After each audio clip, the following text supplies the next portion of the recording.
สวัสดีครับอาจารย์ครับผม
Good evening greetings to everybody.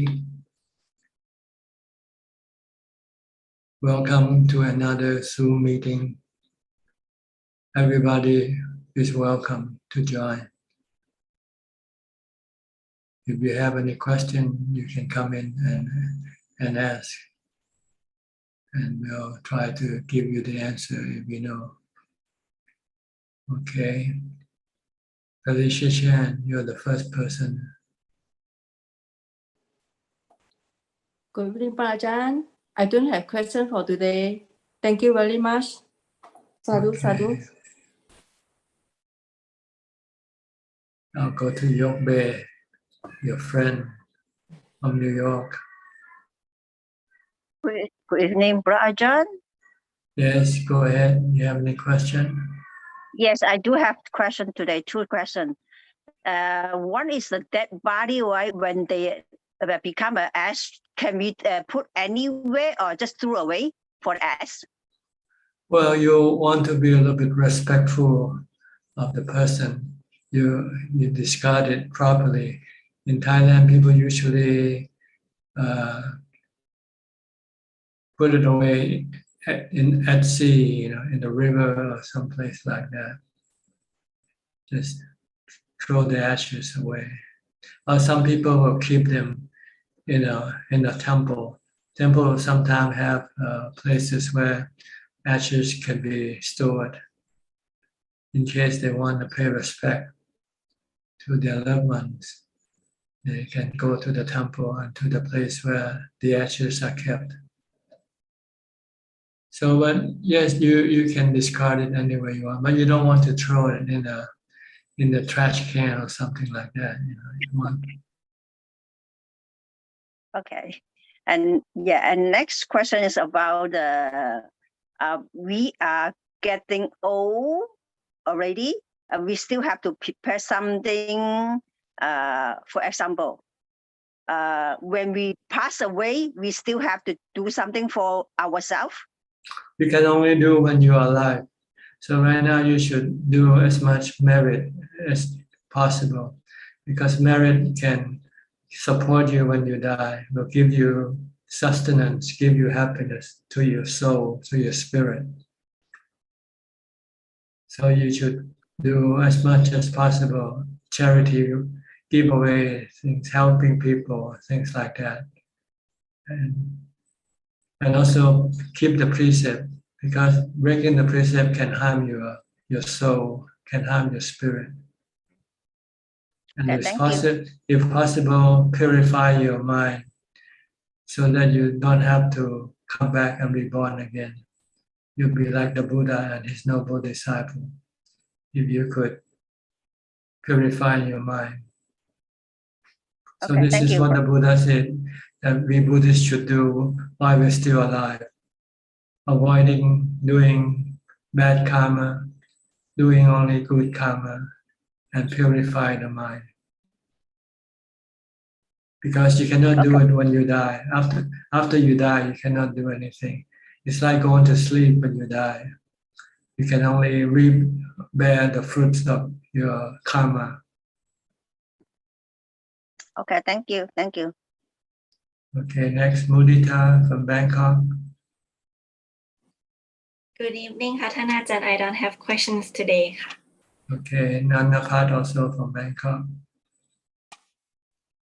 ค่ะท่านอาจารย์ today I have the question ค่ะ about the way to deal with the painful เวทนาค่ะท่านอาจารย์ I listen to your Thai Facebook live this afternoon. You mentioned that we have to separate to three objects. The first is body object, the second is เวทนา and the knowing element, the จิตตะค่ะท่านอาจารย์ if we use this way and we can stay with the painful, we can use it instead of Putto, right ท่านอาจารย์ Yes, if you can see that you are the knower, you just watch the pain, watch the body. Since there's nothing you can do for them, then you have to just leave them alone. Leave the body alone, leave the pain alone. And if you can watch with equanimity, then you can live with the pain. You have no dukkha because you are not creating any cravings or desire for the pain to go away. The dukkha arises because you want the pain to go away or want to move away the body away from, so move the body so the pain will go away. But this is not the way to deal with painful feelings, because if you move your body, maybe the painful feeling will disappear briefly, then it will come back again next time. But if you just leave the pain alone, leave the body alone, and they will eventually, the pain will eventually disappear by itself. I found that when I sitting meditation for a long time and I meet the painful and I use this way, I can stay with it for the time that I have meditation time อะค่ะท่านอาจารย์แต่ but it's not long enough, so if it cannot deal with the painful again, we can move to Putto and make to have more equanimity, right ท่านอาจารย์ Right. You can recite Putto, Putto, Putto. Once you know what to do with the pain, then you have to teach your mind to stop trying to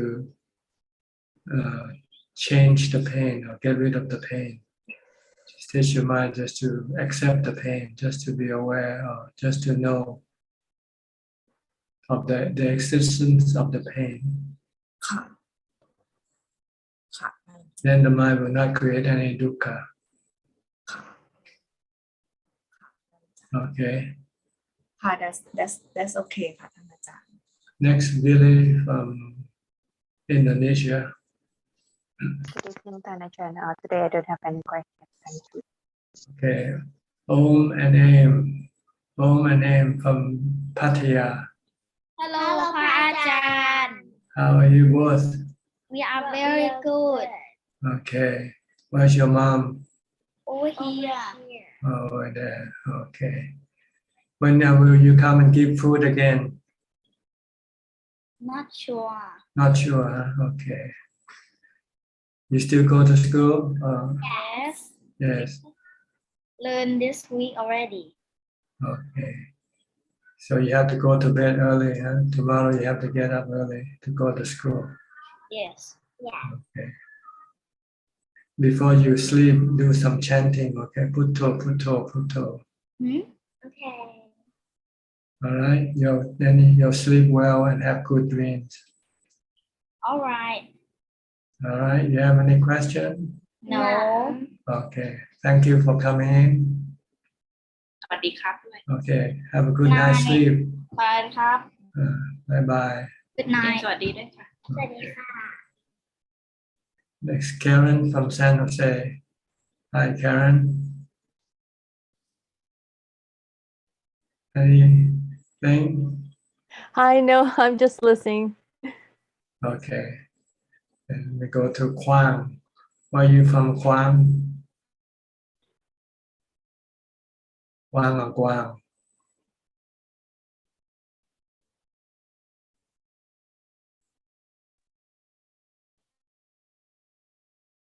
Okay. Okay. Yes. Where are you from? I come from Phetchaburi. Phetchaburi. Yes. Okay. I Yeah. have a question. In every day, sometimes I feel confused. I want to concentrate every time, and it needs sometimes I moody, and when I want to know I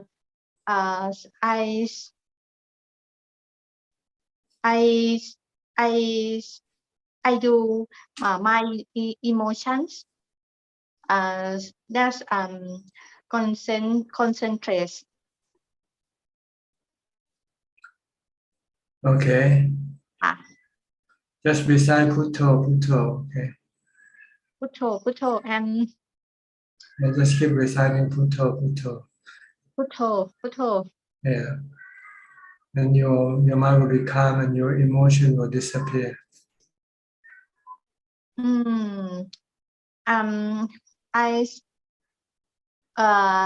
วิตกกังวลนะคะจะพูดยังไงดี I think you have to come in tomorrow night. Okay, this is English. Yes. It's better Okay. you come to the Thai session tomorrow night, then you can speak Thai. Okay. Okay, thank you. All right. Next, All right. Kok Seng from Singapore.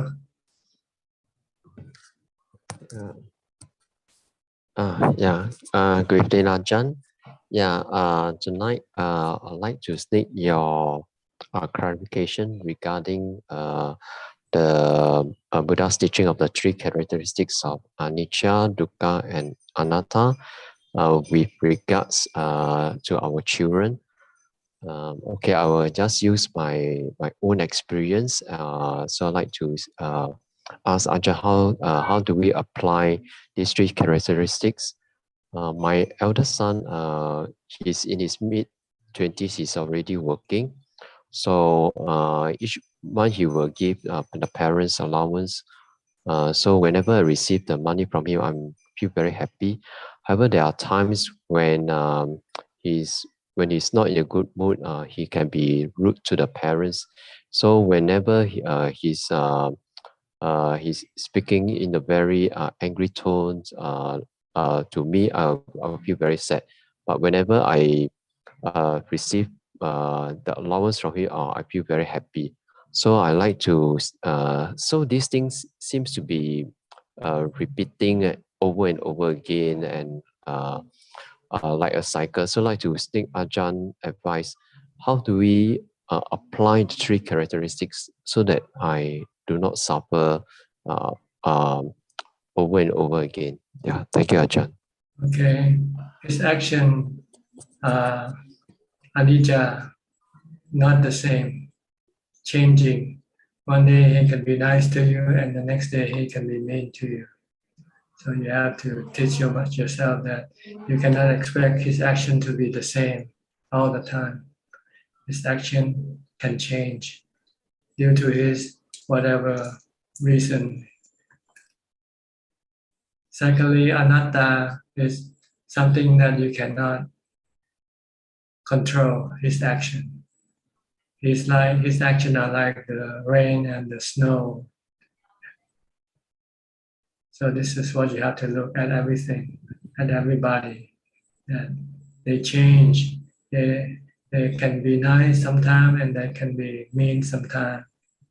And you cannot always make them nice to you all the time because they are natural phenomena like the sun and the rain. If you can see this too, then you will have no dukkha. But if you don't see this too, you expect no change from him. You think that you can expect that he will always be nice to you. Then you can be disappointed when that doesn't happen, and you have dukkha. But if you expect ahead of time that he can change, he might not give you money next month. Instead of giving you money, he might come and ask for some money from you instead. All right? See, anicca is change. Nothing remains the same. A person doesn't remain the same. His action keeps changing. His mood, his emotion change. Anatta, he himself cannot even control his own emotion. How can you control his emotion, his action? If you understand this, then you forgive him. You don't get angry. You say, this is just natural. Everything is natural, but we want to make them unnatural by setting up a certain expectation from them. Right? You don't expect things from nature, right? You think because your nature is unexpected. Like the weather. Yeah. So everything is like that. People, things are like that. Nothing remains. Things keep changing. They change, and they are not under your control, your command. You have to learn to live with the change. Then you will have no dukkha. So this is the three characteristics that you can apply to everything.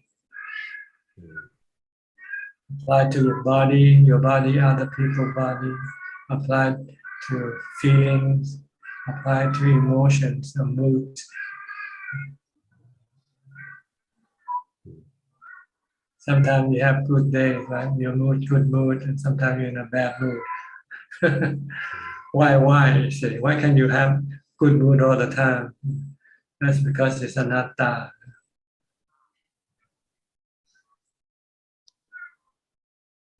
So you even if you have bad moods, but if you have wisdom, you see, this is anatta, then you have no dukkha. You just have to accept, okay, today I'm in a bad mood.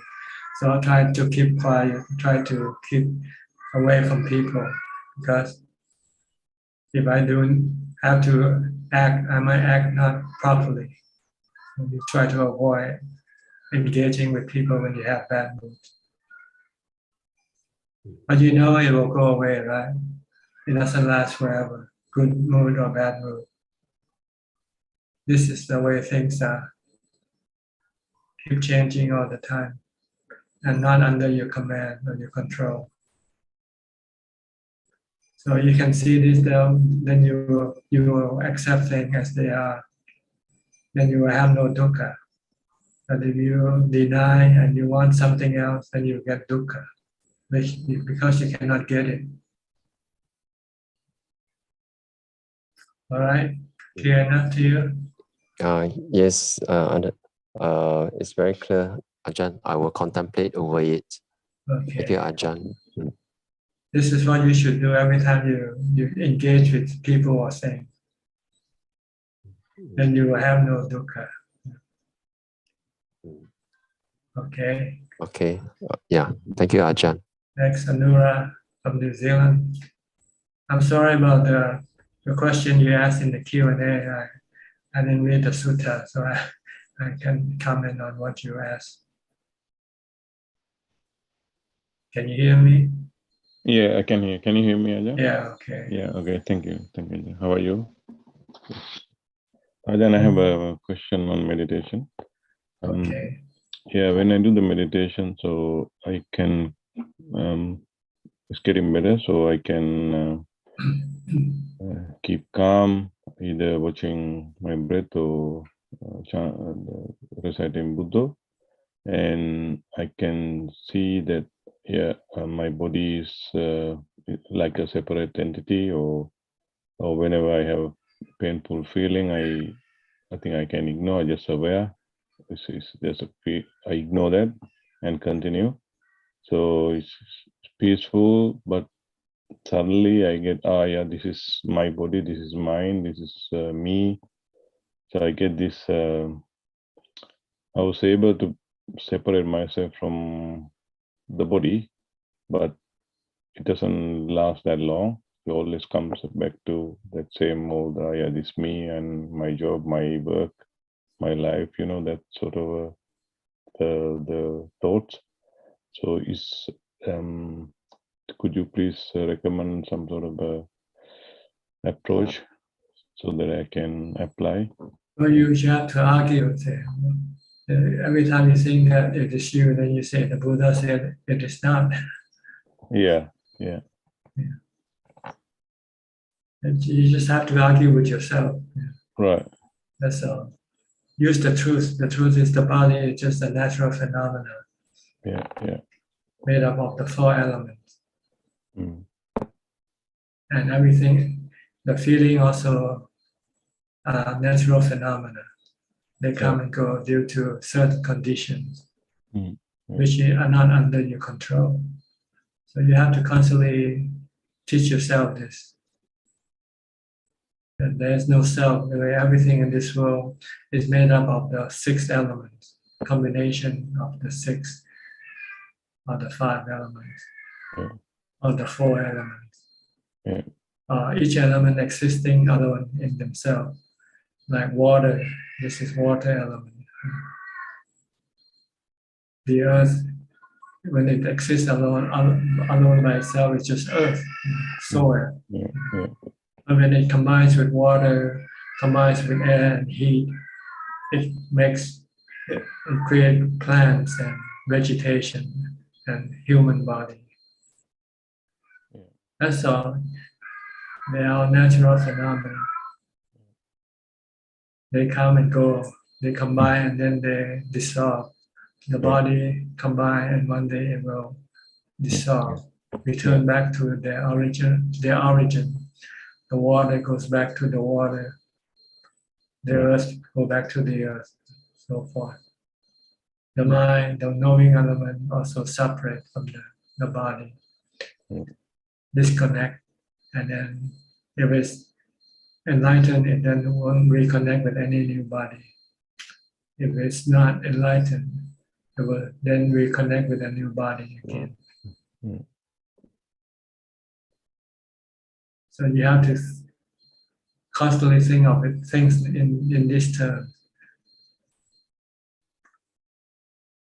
So it should be done during the meditation or before? After you come out of meditation, anytime when you're not meditating. When you meditate, you want to stop your mental activities to rest the mind and also to generate equanimity for the mind. If you have equanimity, you will see things clearly. See things as the 6 elements. But if you have no equanimity, then your delusion will cloud your mind to think, oh, this is mine, this is me. So you have to be watchful of your thought. Whenever you start to think this is mine or me or myself, then say, oh, this is wrong. These are just the 6 elements, the 4 elements, or the 5 elements, whichever the case may be.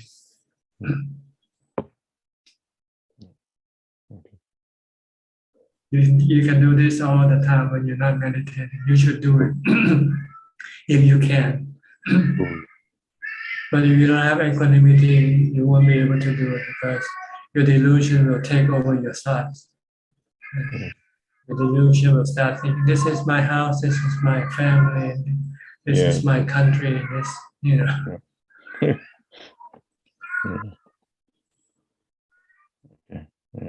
So you need equanimity first. Then you can then direct your mind to think in terms of the natural phenomena. Everything is part of nature. We are part of nature, but we separate ourselves from nature and call us human. True. And try to control this part of nature. And we cannot. Eventually, this part of nature will then go beyond our control. Yeah. Okay. Okay. Okay. Thank you, Ajahn. Thank you. All right. Next, Pranmalai. Namaskar ท่านพระอาจารย์ค่ะ Okay. So I would like to report to you. Once I used to inform to you that I will change the to take the 8 precept from normal working day to be my day off, and I already done ค่ะ But when stay at home, I think that I have like the some problem with myself that I can't control myself because of like many people stay there. Sometimes I also saw the television, but when I just like when I think, oh, this is a time to take the meditation, this is a time to like listen Dhamma from you, that I immediately change. This is that should be how can I like force myself when I take meditation or precept 8 precept at my home. Well, you're the one who's doing it, so you can either do it or you don't do it, right? Right. You don't blame other people, you blame yourself. Oh, right. That's why I immediately think that, okay, we have to I have to change myself like to focus on the do meditation. Yeah. So you meditate instead of watching TV. You meditate. That this is a problem. I think that I will try myself to like develop for. That's because your mind is still weak. See? You're still under the attraction of the sensual objects. So whenever you're near them, you feel attracted to them. So to really be successful in practice, you need to live alone. Then there will be no distraction. Should we find someday like to take leave in my normal work, like take vacation and stay at the temple? This is a good way for me, I think. It's good for everybody if you want to meditate. If you want to meditate and succeed, you need to be alone. Well, unless you have a strong mind, you can meditate in the middle of the ballroom or in the bar or something like that. Then you don't need to go to the temple.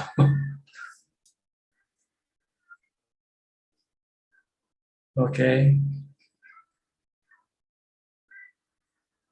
All right, next, Ubeka from Brazil. Alfredo, almost forget your real name.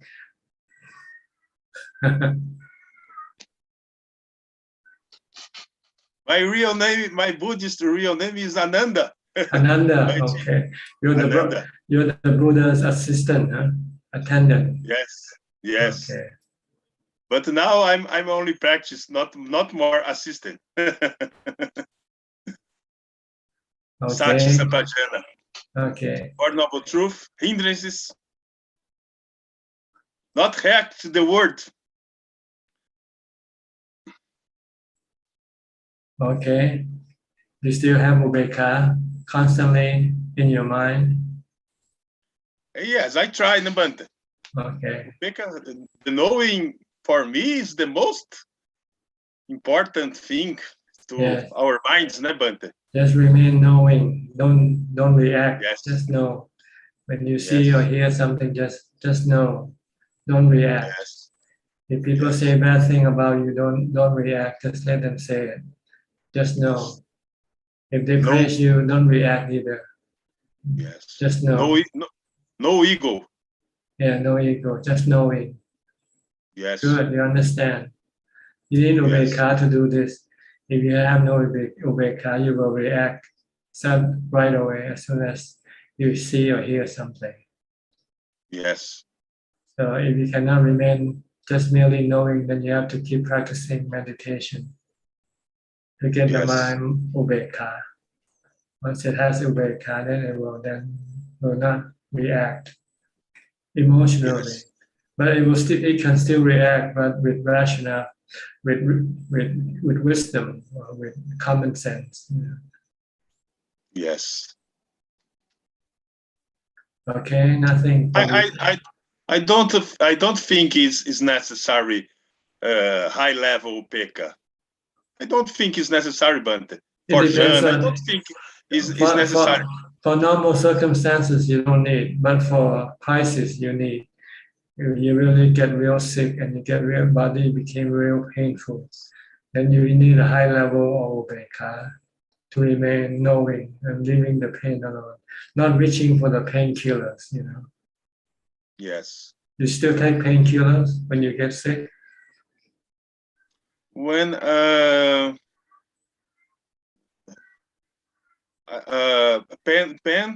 painkillers like, you know, like paracetamol or things like that. Or stronger like opium or opioid. I don't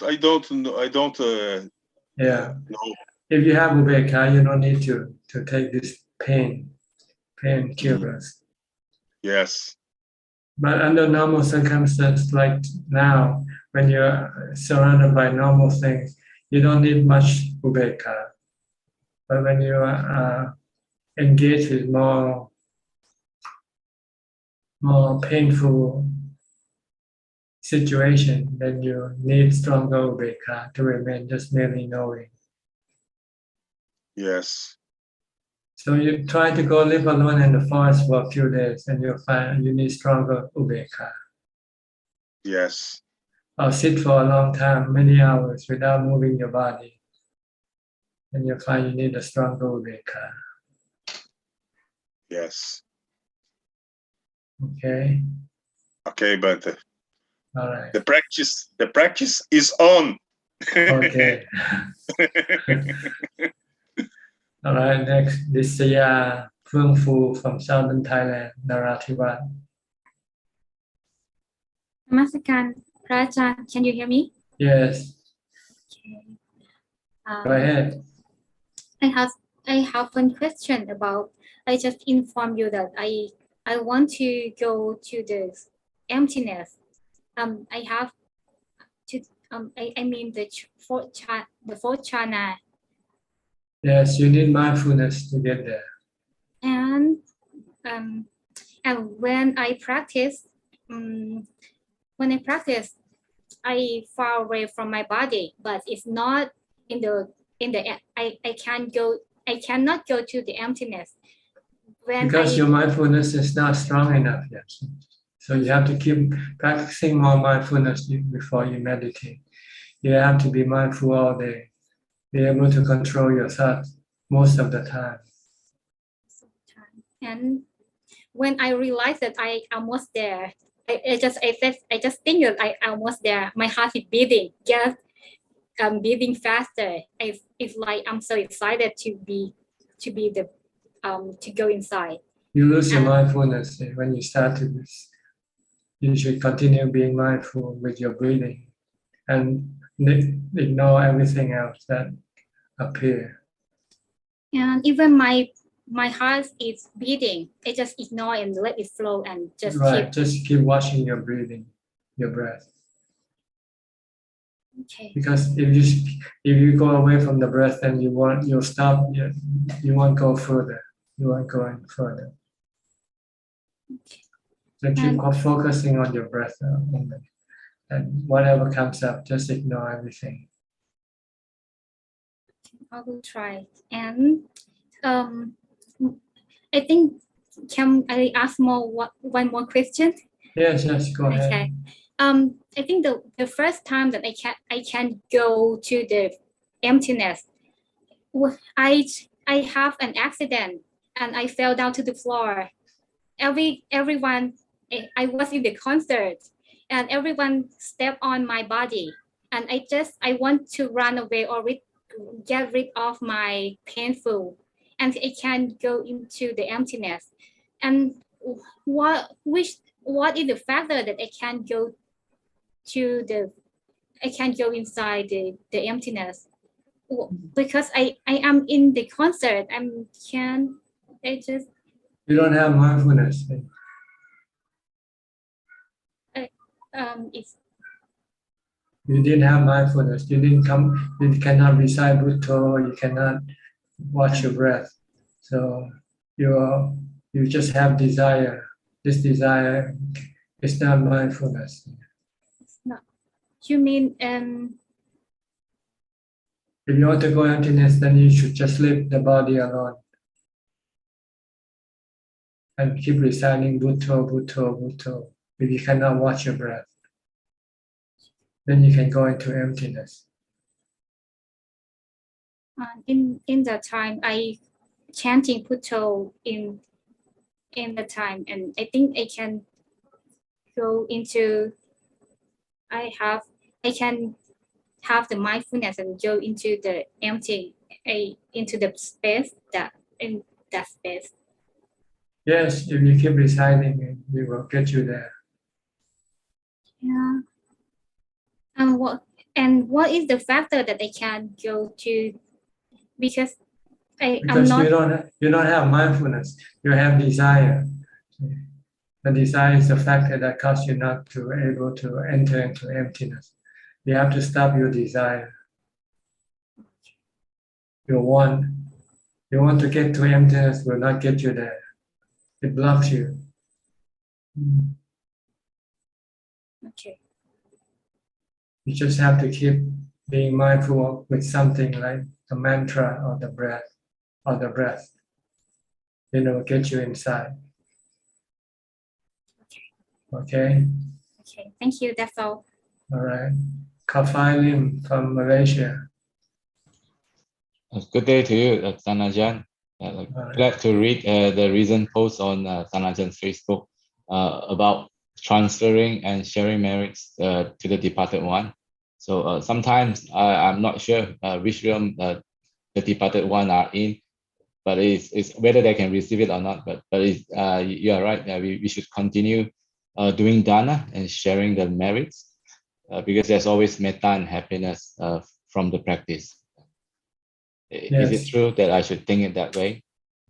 Well, it's the easiest way of making merit. Keeping the precept of meditation is a lot harder than giving dana. Giving dana, all you have to do is just give away the money or things you can already. It's like fast food, you know. It's not like gourmet food. You know.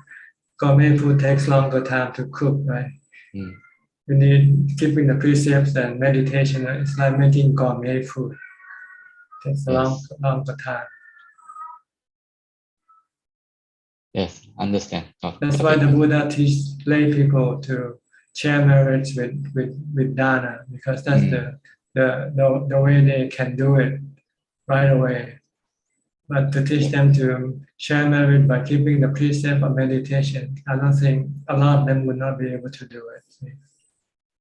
Yes. So if you want to have a quick way of sending merit, then just do some charity, give something away, or help some other people. All right. Okay. Okay. Thank you, Ajaan. Okay. Professor Ken from Switzerland. Good afternoon, Ajaan. I have no questions at the moment. Thank you. Just listening at the moment. Okay. What's the CH initial in the back? Oh, that's just the country code for Switzerland. Schweiz, yeah. Yeah, something like that. Yeah, okay. Switzerland. All right. Let me go to Olivia. He's from Paris, but he's staying in Thailand right now. Olivia. Yes, hello, Ajaan. Nice to see you again. Did you hear me? Yes. Okay, great. My first question, it's about my mindfulness. You used to say that before we sit in meditation, we have to be mindful. Sometimes when I'm in Paris and I come back from my work, I'm very stressful, you know. And if I sit in meditation, I have nothing. I mean, my mind is too agitated, so I cannot go anywhere. So what can I do before to sit in meditation to calm my mind, maybe for 20-30 minutes, and after to go sit in meditation? You have to be mindful during working. You have to stay focused on what you do. And Yes. don't think only what you have to think.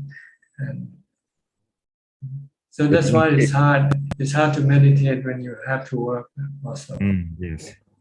But when you go to a retreat and you stay alone and you don't have to work, then you can stay mindful longer before you meditate. Yeah.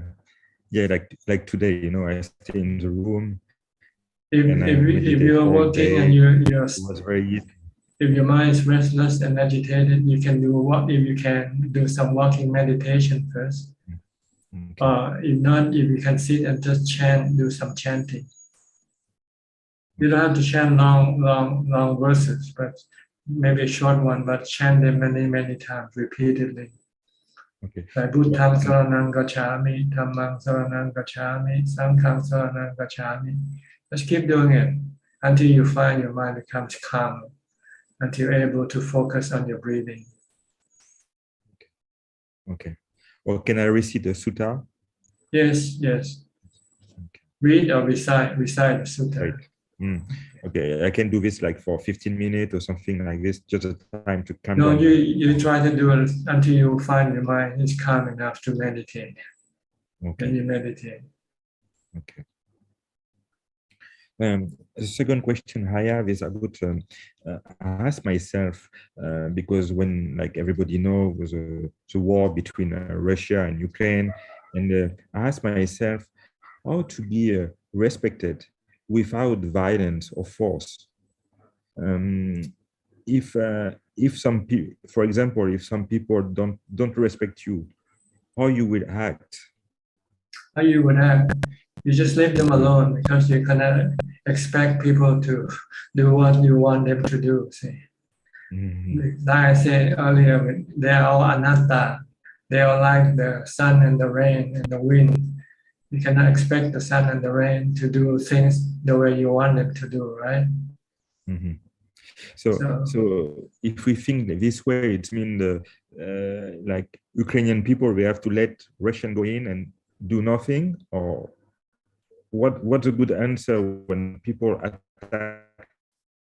Well, you have to measure. You have to measure the consequence of your action, whether it will bring peace or not, or reduce the amount of destruction or not. But if you engage and you are creating more destruction and more strife, then it's better not to engage, right? Yeah. So this is you have to consider before every time you do something. Once you have done this, will this action bring more benefits or more harm to you and to other people? But sometimes people are stubborn. See? Sometimes you just have to accept that, okay, if you're being bullied by somebody bigger than you, and there's no way that you can beat the person that's bullying you. The best way is to accept defeat and say, okay, and then things will stop, right? And maybe you try to build up yourself to become stronger the next time. And then when you feel you're stronger, then you can then maybe fight with the bully again next time. But right now, if you're weaker, why be stubborn and continue on fighting and keep the destruction more widespread? Why not just accept that, okay, your neighbor is bigger than you. So you just have to accept what your neighbor wants you to do. If he wants you to lower the stereo, okay, we'll lower the stereo. But then you try to go build yourself up to become stronger. Then when you think you're stronger, then you can go bully your neighbor next time.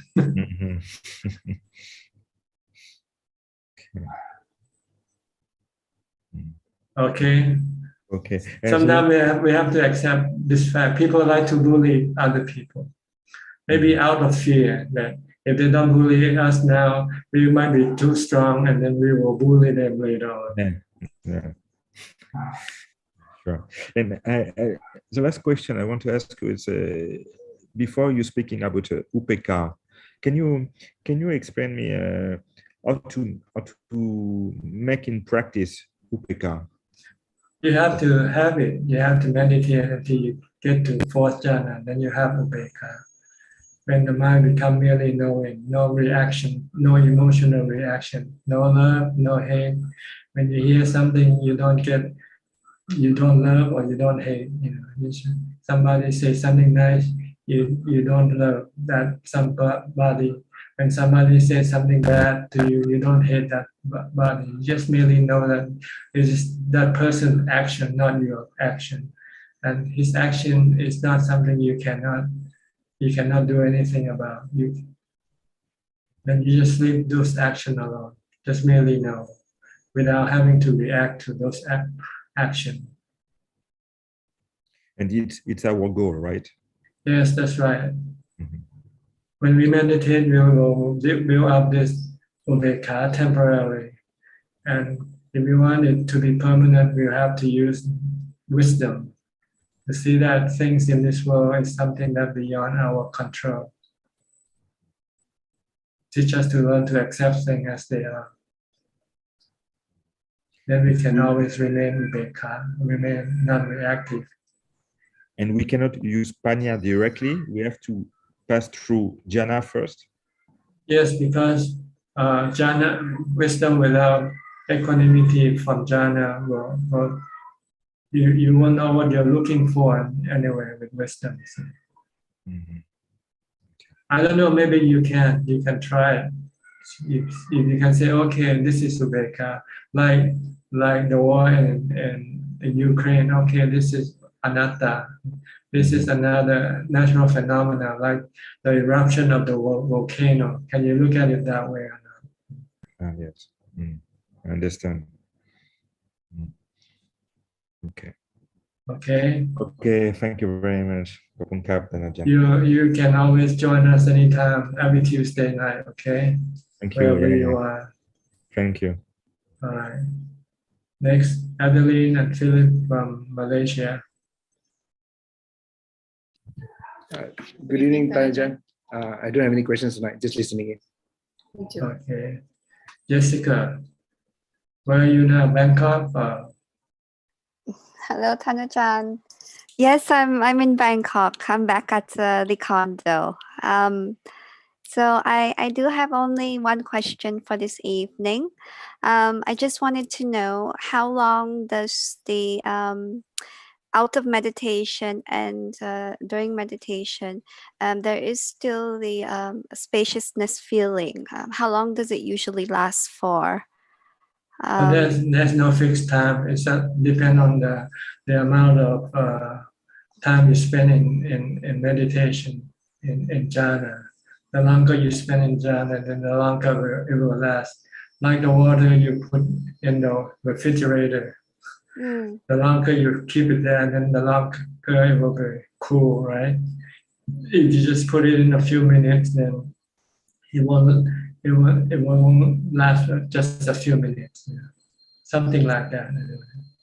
So if you can accumulate that and it lasts, it doesn't have expiration date. If you keep on doing.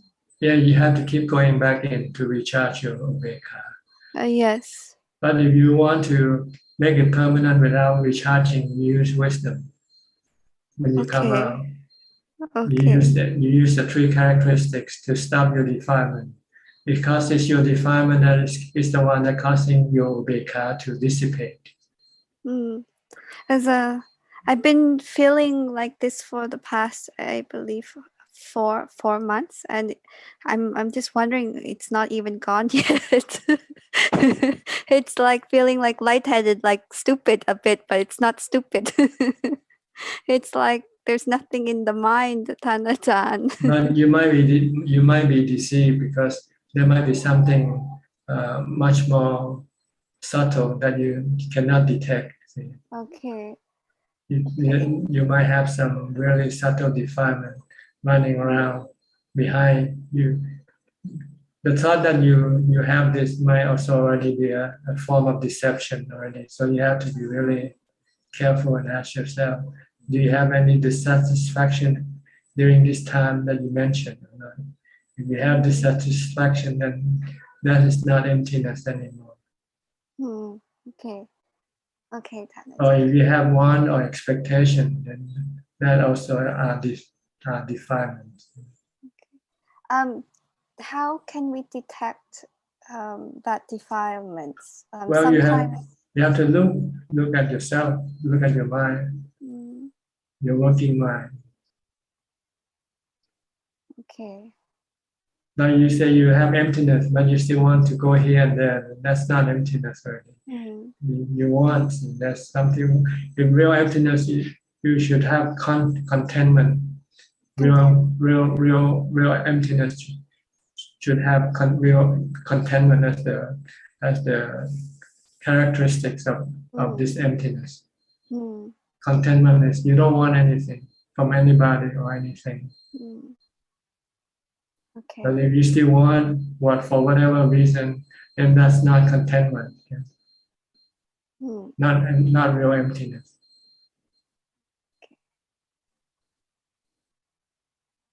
Okay, Ajaan. Thank you. That was my question for this evening. Okay. Next, Gavin from USA, Washington State. Hello, Ajaan. I have no questions today, just listening. Thank you. All right. Monica Chen from Malaysia. Good evening, Ajaan. How are you today? You know, I'm fine, right? That's why I'm here. Yeah, good. Actually, today I have two questions.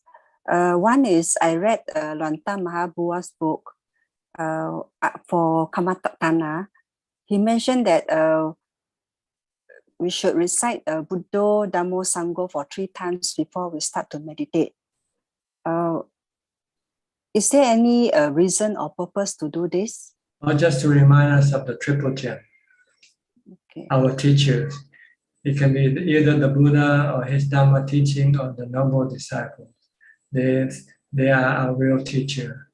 So before we start to do anything, any practice, we should recollect our triple gem, our 3 teachers first, in case we forget.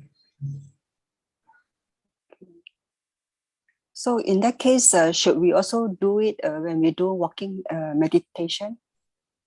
It's up to you. It only takes just a few seconds, so it really doesn't matter. Yeah. You don't have to. If you don't do it, there's no problem either.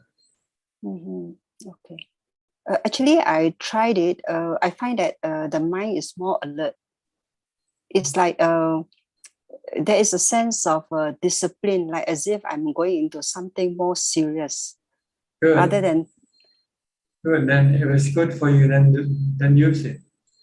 Yeah. I think it's a good reminder because I have never done that before.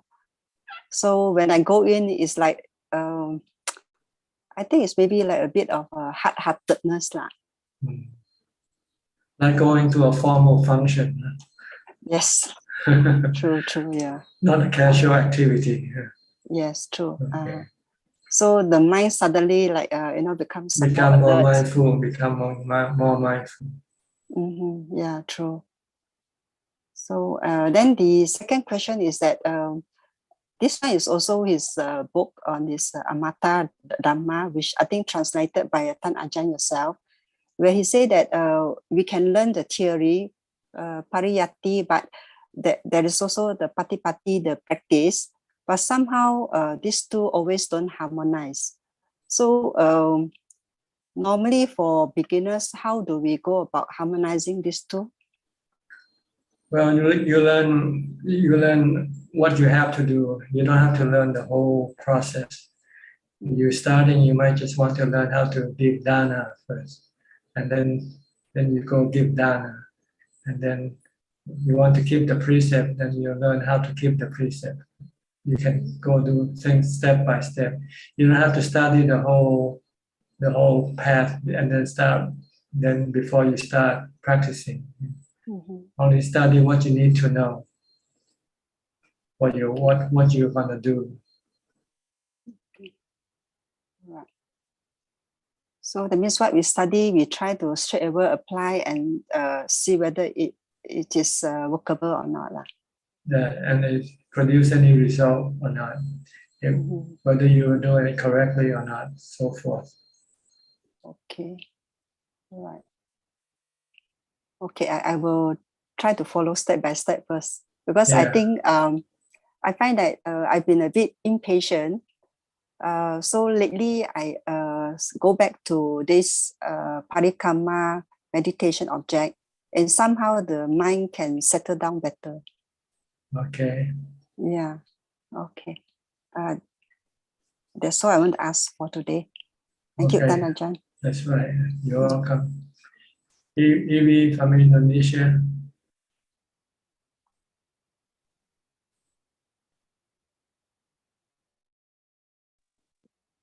Hello, Ajaan. Go ahead. Ajaan, I just finished 2 hours of meditation, and it took me almost 2 hours to make my buffalo silence. Your monkey or your buffalo? Your monkey. I said it buffalo because it was Stubborn, very huh? strong. Oh, Yeah, very strong and very stubborn. So I must use a rope very tightly to pull the buffalo to make it silent. That's because you didn't do it before you meditate. You didn't do meditation before you meditate. So when you meditate, you find it very hard to calm your mind.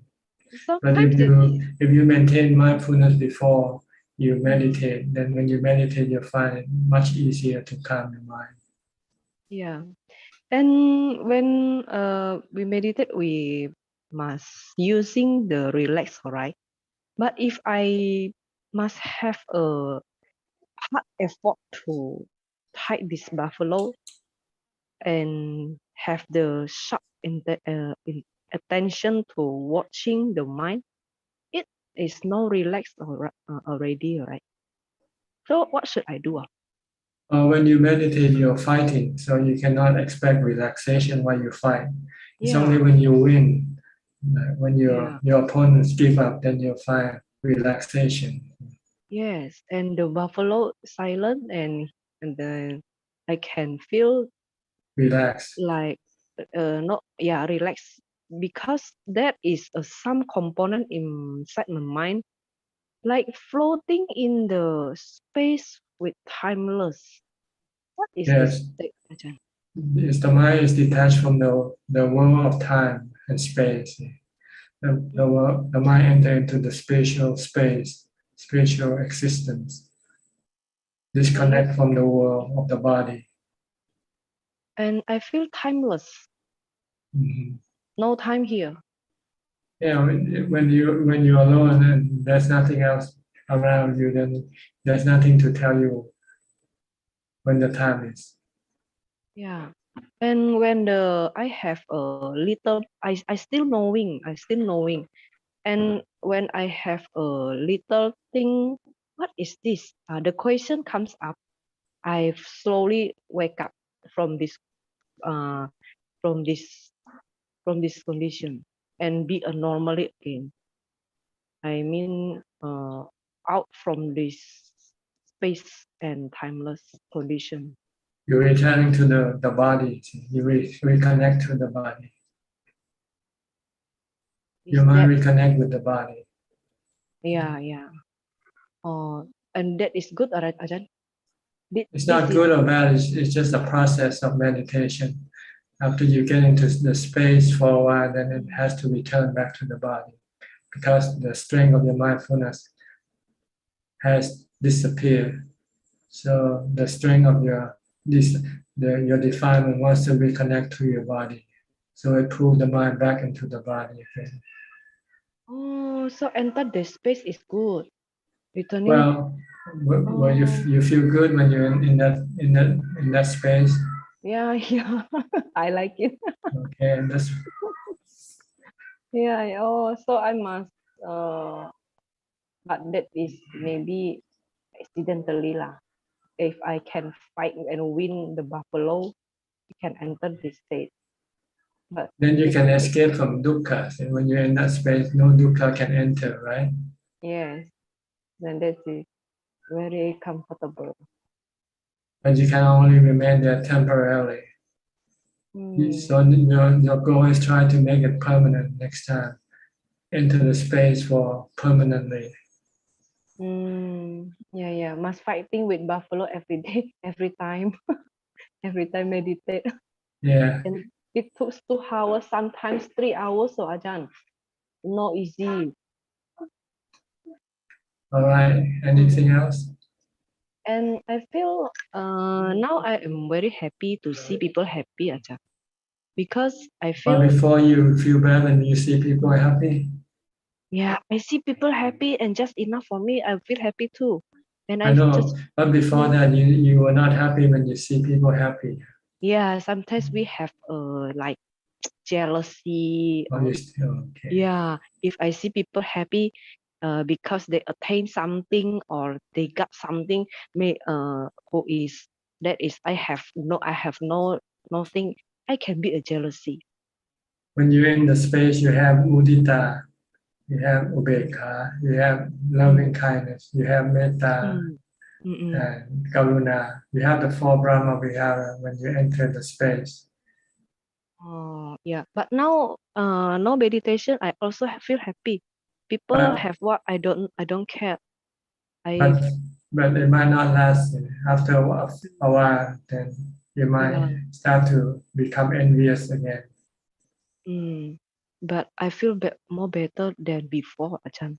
So you should keep doing meditation. When you feel that you lose this, then you should return and meditate some more. Yeah, I do it every day. Okay, good. Okay, Ajahn. Thank you. Next, Kek Yenso from Penang. Okay. Hey, Ajahn. No question today. Yeah. You always have ubekha, seems like, right? Huh? Yeah. You have no dukkha, right? With anything or anybody. So far, so good, Ajahn. Okay, good. Once you have ubekha, you have no question. If you have no ubekha, you have question. Okay? Because ubekha is the answer to all question. Contentment. Once you have contentment, then there's no need to have anything or to know anything anymore. Yeah, Good. Yeah, Stay like this forever. All right, next, Alvin, also from Malaysia. Good evening, Ajahn. I don't have any question tonight. Thank you. Okay, Sri and Chek from Vancouver, Canada.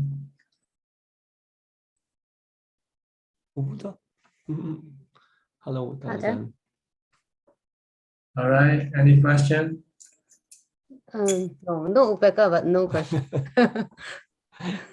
No upeka, no questions. And what is that, Ajahn? Just stupid.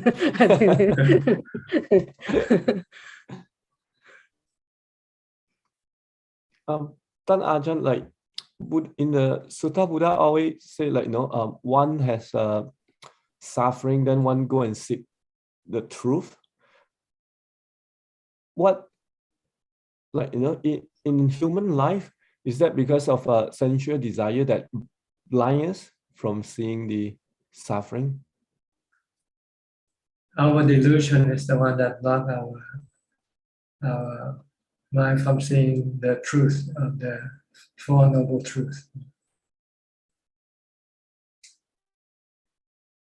Our delusion, our defilement, prevent us from seeing the truth of the Four Noble Truths. So we have to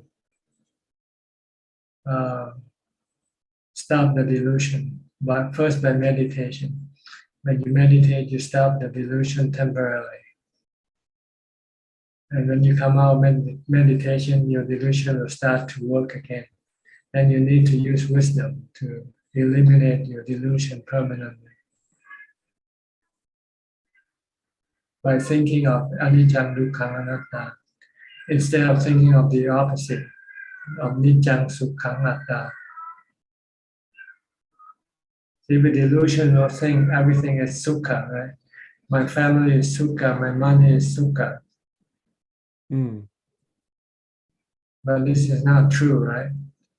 And the truth is, my family is Dukkha, myself is Dukkha, my house is Dukkha, my property is Dukkha, everything I have is Dukkha. Because I have to look after it, right? Yeah. And when I lose it, I also have Dukkha.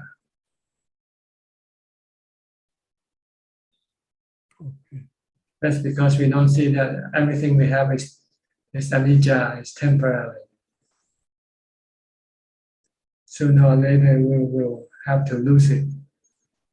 When we lose it, then we feel dukkha. Look at the people in Ukraine right now. People who have to flee their home, separate from their husband. This is dukkha, right? This is anicca. It can happen to you in Vancouver, who knows? Maybe there'll be a massive natural disaster of some kind happening. So this is something we have to constantly remind ourselves of, so that when things happen, we won't get dukkha. Because we train our mind to accept them.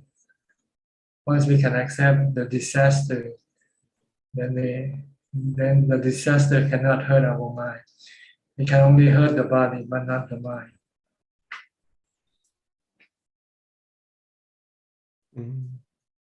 So Tanja, let's say like one didn't like go through this, but then he can go and pick up this to imagine, like, oh, if this happened. Well, imagine can give you a glimpse of the real thing, but you still don't know whether you can take it or not when real thing happen.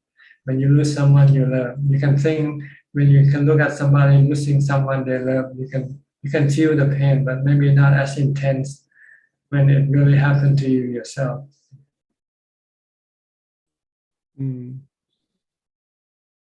I don't know, maybe you can compare the pain of other people and the pain that will happen to you, and then teach your mind to let go if you don't want to experience the pain, the dukkha. Oh. Then when things happen to you, you say, okay, sanicca dukkha anatta.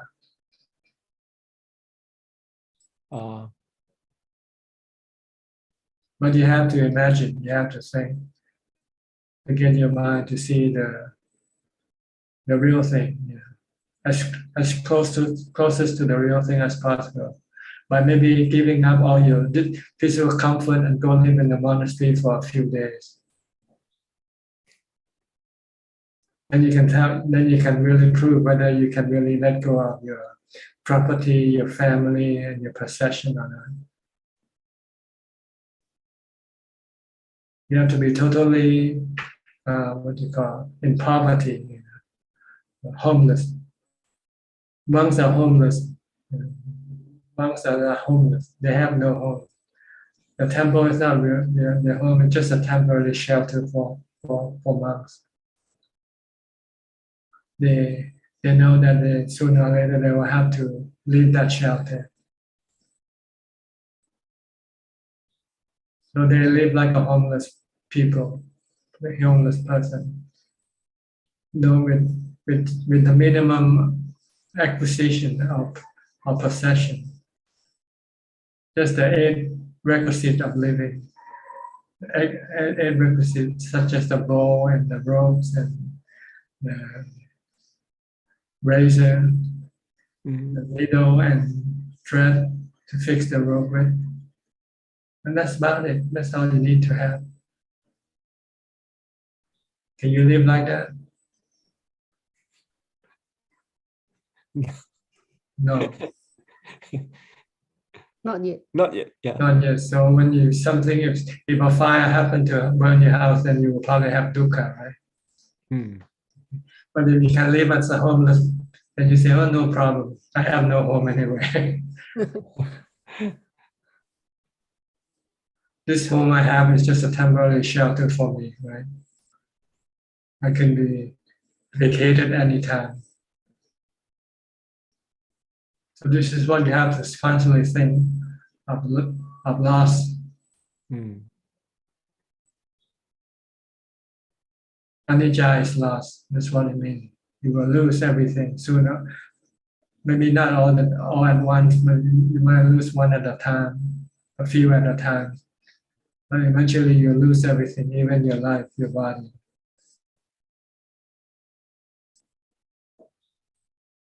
Oh. If you can do this, then you will have no dukkha when you lose something you love.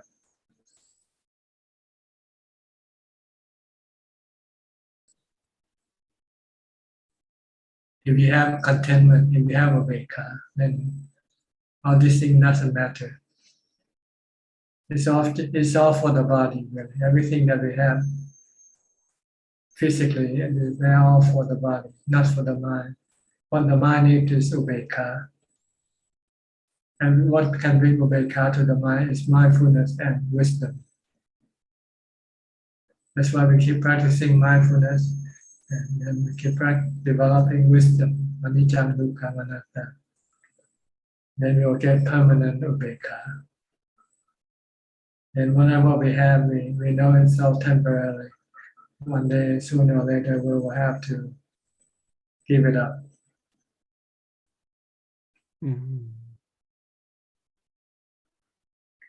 So this is wisdom, seeing the Four Noble Truths, seeing the three characteristics of existence. Okay. Yeah. Ajahn, is it possible to have like partial upeka, like things that? Yeah, you do it when you practice. You cannot have total ubeka right away, especially the permanent one. The permanent one, because you have to get rid of all the 10 fetters before you can have all full ubeka, full contentment.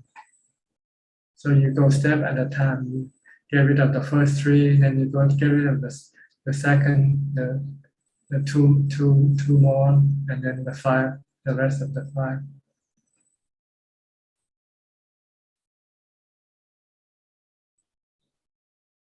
See, the Sotapanna can only get rid of the 3 fetters. So he only has 30% contentment. You still have 70% discontentment left in the mind. The fetters are the one that causing the discontentment in the mind. The elimination of the fetters gives the contentment to the mind. When there are no fetters, then there will be no discontentment, no dukkha, no suffering.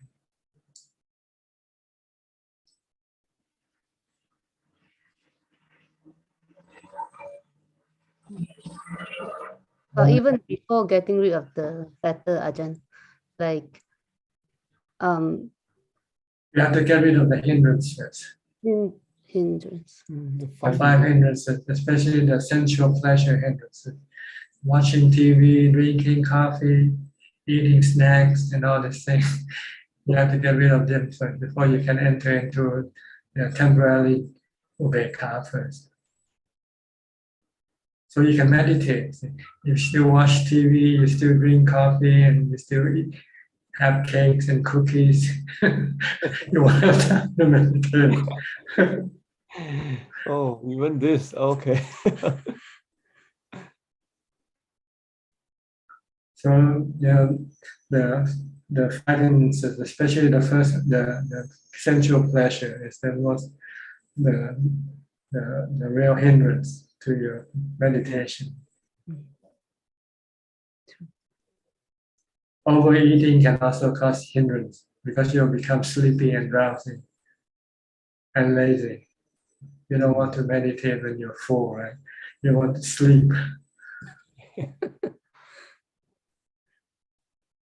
Yeah.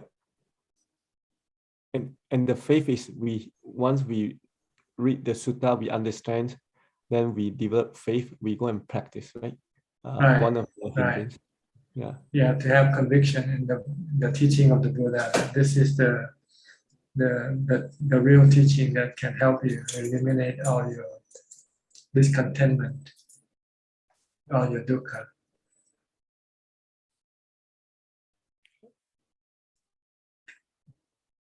Okay. Thank you, Tan Ajahn. Thank you, Ajahn. Johanna from Indonesia. Hello, Tan Ajahn. I don't have Upeka right now, so I've got one question tonight.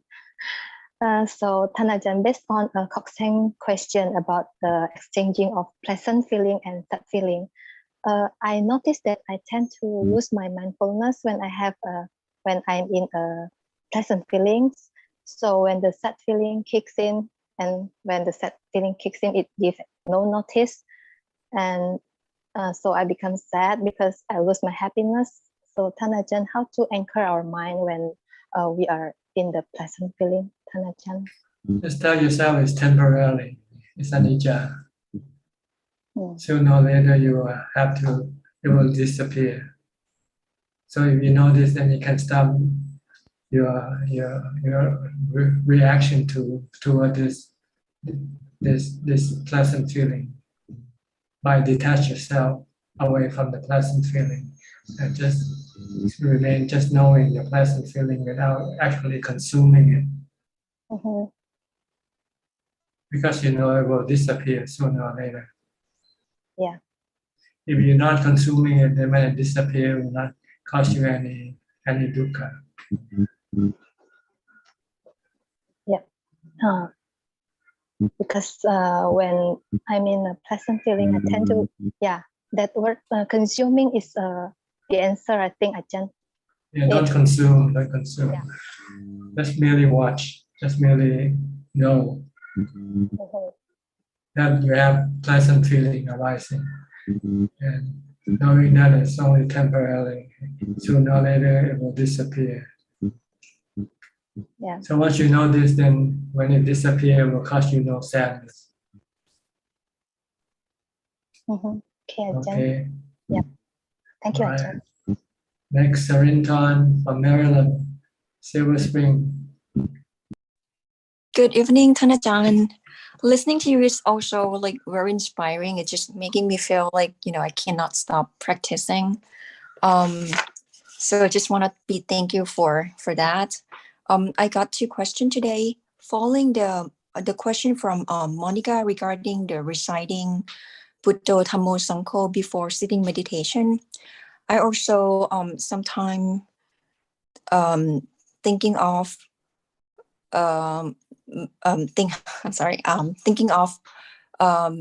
hoping that this meditation is going to bring some enlightenment, and hoping it's like a wishful recital of Buddho Dhammo Sangho, and also saying this word. So I just want to know if this is just a gimmick for us as a practitioner to make our will of power stronger, or is that helping in any way? Well, maybe just a reminder that this is the goal that you want to get to. Even though it's never happening. But you have to know that it will only happen when you do the work, not just wishing it alone. Wishing it alone will not get you there. But by working at it, then you will get there.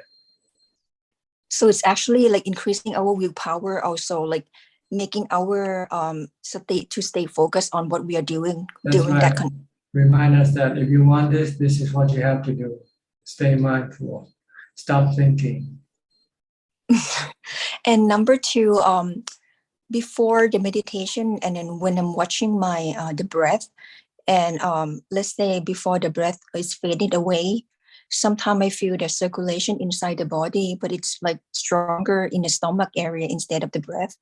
So before the breath go away, and I still reciting Buddho Buddho, do I watch that strong like feeling in the stomach rather than the breath, because I cannot feel it? Actually, if you're reciting Buddho, just stay with Buddho, and don't worry about the breath or the other feelings.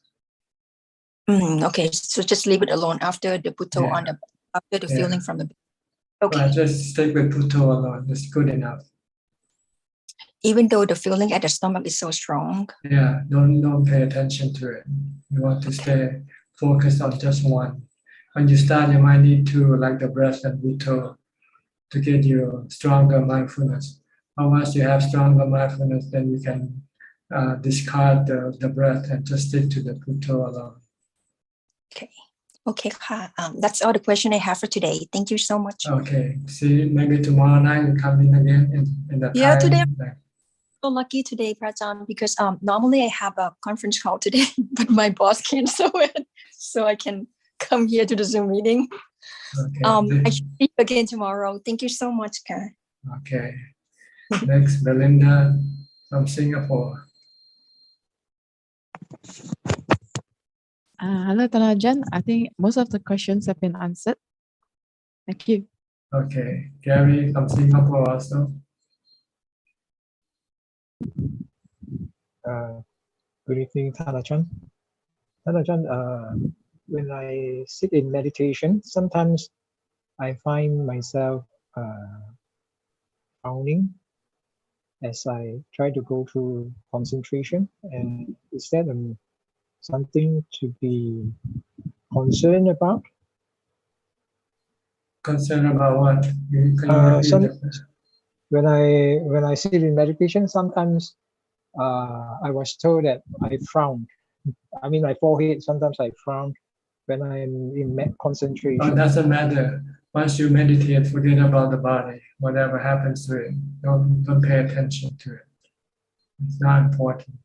Just pay attention to your meditation object only. Okay, thank you. That's all I have for today. Okay. Sulan also from Singapore. Oh, yeah. Hello, Ajaan. Yeah, nice to see you again. I started meditating, and then like for me, I feel like I meditated quite long already. I closed my eyes. Then when I open my eyes, it's only 7 minutes. Yeah. Don't worry about the time. Just worry about the concentration, the mindfulness. Stay with mindfulness. Doesn't matter how long you meditate, because the time doesn't indicate doesn't actually influence your result. What influences your result is your mindfulness. So just keep being mindful. That's all. Then you can sit longer with it. Okay. If you can only sit for a short, it means your mindfulness is not strong enough yet. So you should try to create more mindfulness. Okay. But like why do we feel like I meditate very long, but actually it's very short time? Your mind can deceive you. And what you're saying is that, and what reality is two different things. The mind was deceiving me. Yeah, because you want to sit long, so you think, oh, I have been sit for a long time. But when you check with the clock, you say, oh, I want to sit for 7 minutes. Yeah, I think that doesn't matter how long you sit. It depends on the quality of your sitting. Whether when you sit, you are mindful and your mind becomes calm and peaceful or not. That's what you should be looking at instead of the clock. Okay. So if I don't use the clock, right, then I just sit. Then my mind will deceive me again that I sit very long. Then I open my eyes and end the session. Then what happened? Don't worry about the time. Just when you meditate, just forget about the time.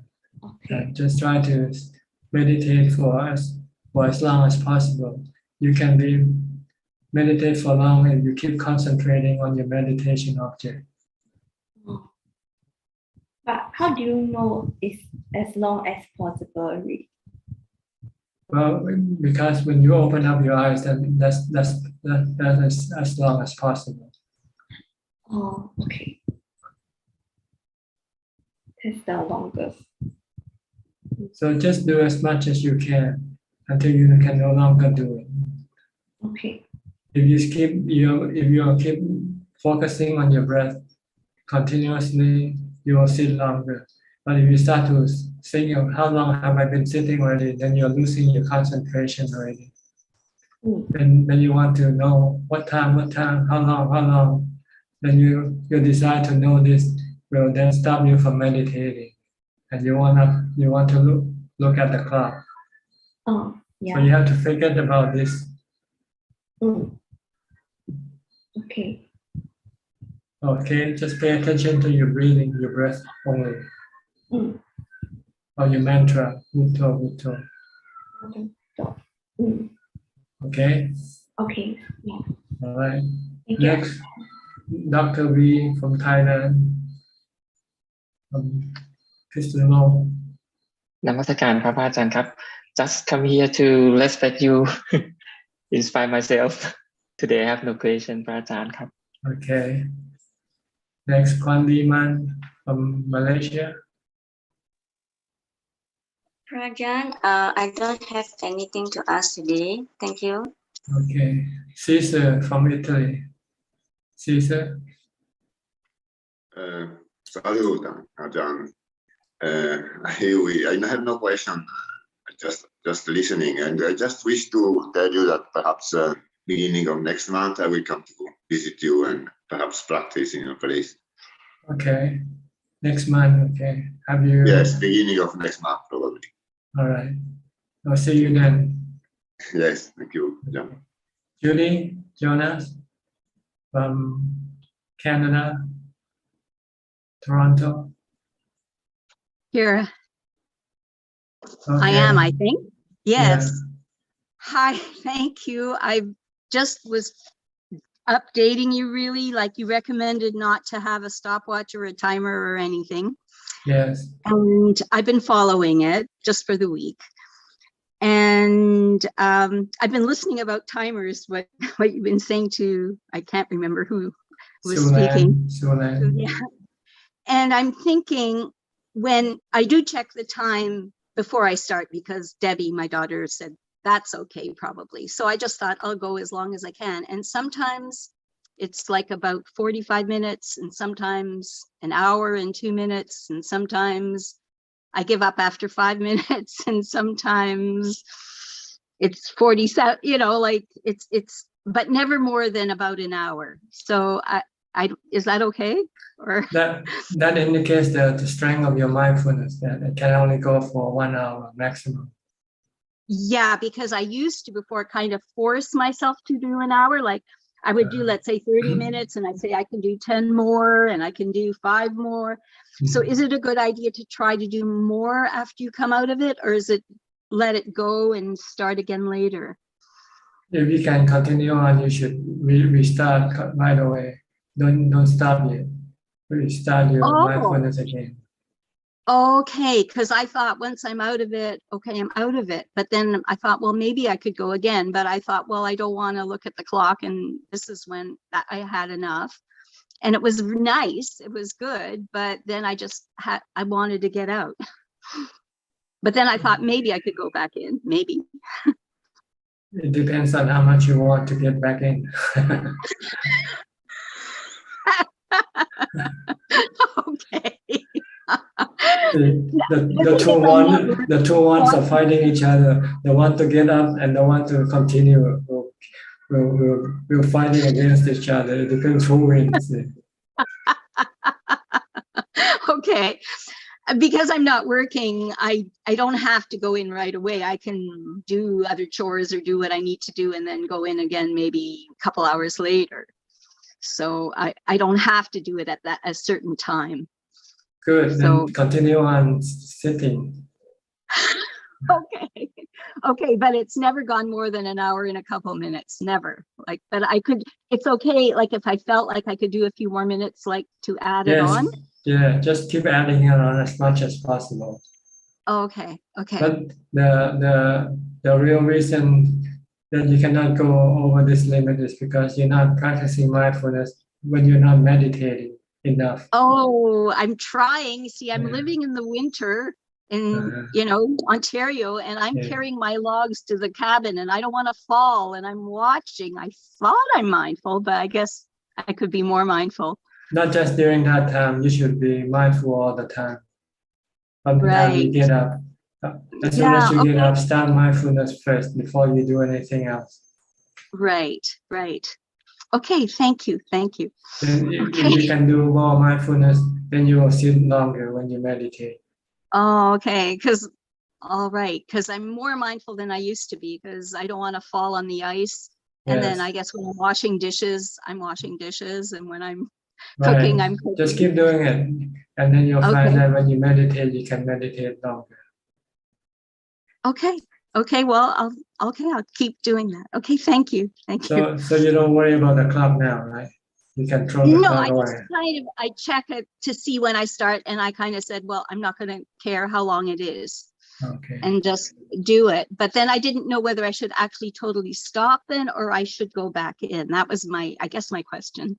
Yes. The goal is to go in as much as possible, as long as possible. Okay. All right. Thank you. You're welcome. Okay. Next. How are your daughters? Both of them, are they good? Oh yeah, Naomi's in Thunder Bay and Northern Ontario, with off-grid meditating until I think March 24th. Okay. And I'm going back to Toronto tomorrow to babysit my grandchildren, Debbie's children, so that she can go meditate for a week. Okay. So they're doing that. Yeah. Okay. Send my greetings to them, okay? Oh, thank you. I will. Thank you. All right. Bye-bye. Next, Sajal Ka from Silver Spring, Maryland also. Thank you, Tanajan. Today you actually touched on many things. It's kind of, forgive me for bringing this up, but that in a I don't know whether it's sarcastic way or not, but the homeless people are probably closer to the teaching than any of us listening to you here, because they're halfway there without knowing it, right? So if I go ahead and tell them to be content, they'll probably kill me, right? I'm just kind of being in a funny way, but it's but if some of them actually come across the teaching, they actually may be surprised. That means that they are isn't it kind of in reality they are. So you don't know how they think or how they feel. Some might be happy with being homeless. Say, oh, it's better than working and paying taxes. Now I'm just sitting here. I'm just waiting for the soup kitchen to feed me or something like that. But I can look at that as like one meal a day, right? So that is still possible. That means if 1 in 100 of them actually come to the teaching, maybe they already have the teaching inside themselves, because Dhamma is natural. See? It's how you perceive the truth. Some people might not need Buddhism because they have Buddhism within themselves already. They understand the truth of anicca, dukkha, anatta, for instance. So they stop striving for possession and wealth and well-being, and they just try to learn to live day by day just to get by. As long as they're happy, that's the point, really. If they're not happy, then they don't have Buddhism in their heart, in their mind. But if they're happy and homeless, then they have Buddhism. Maybe not the brand Buddhism that we know of, but the natural Buddhism. That's beautiful. Thank you, teacher. Thank you. Okay, no question. No questions. Okay, Sarah Ang from Singapore. Namaste, Long Po. Ajahn, I have quite a bit of questions actually. I don't mean to be challenging the teaching of mindfulness, but I have this trust issue, because many years ago when I don't know why, my mind was much purer. When I do meditation, it's very easy. I never had to do mindfulness, like it's easy to go into deep meditations. It was just easy. So now I feel that over the years it gets more and more difficult. I didn't get into deep meditation for many years already. As I know that the first thing is one thing, and then later on is a lot of fear also, because I feel that I'm alone. I don't know whether if I tense too much, it will become a totally other way around. So it was easy, very easy in the beginning, and then it becomes so difficult now that I have to do what the very almost very simple mindfulness. I don't find I have to force myself to do this. I can't get the joy out of this practice. I'm so sorry. Because you lost the mindfulness you used to have. So before you used to have mindfulness and you find it easy to meditate. But then you don't continue, you don't keep up. So you lose it. So when you want to restart your meditation, then you'll find it much more difficult than before. See what I mean? So you have to recreate more mindfulness before you meditate. Try to keep reciting Bhutto while you're doing things. Try to stop your thought. Try to bring your mind back into the present. Keep it focused on your body movement, for instance. Yes. Then when you meditate, then you'll find it easier to meditate.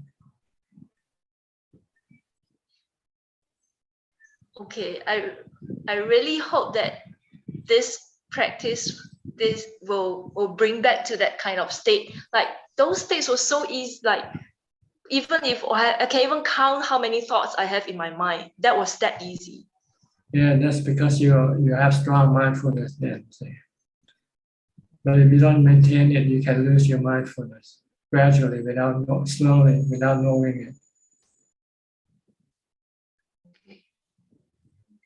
Okay, so restart your mindfulness.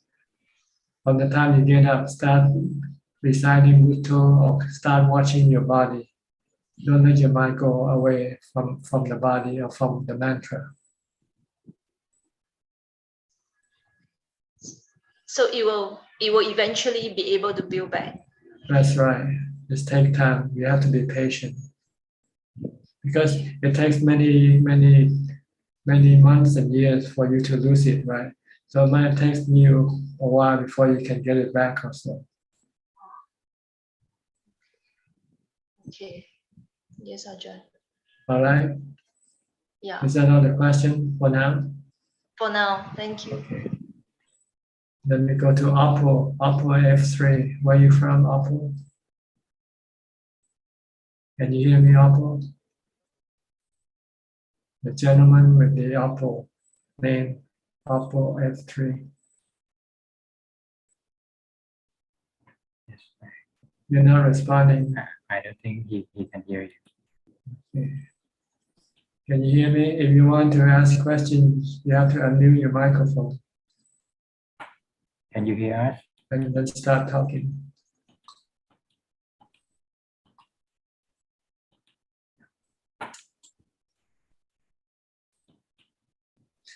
You have to unmute the microphone on the bottom left of your screen.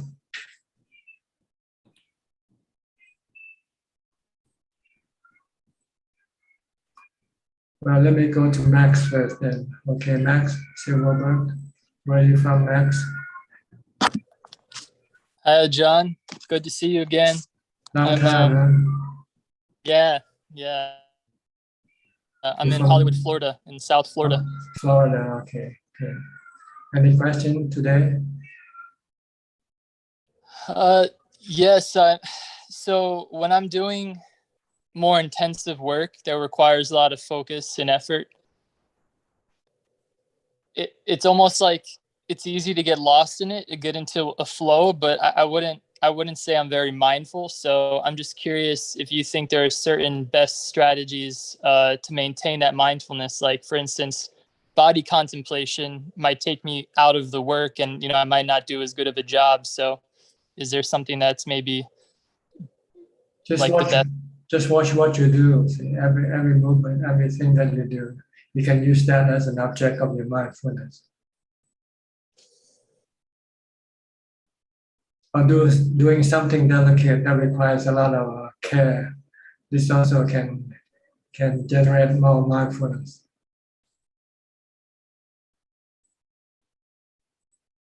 Okay, does this answer your question?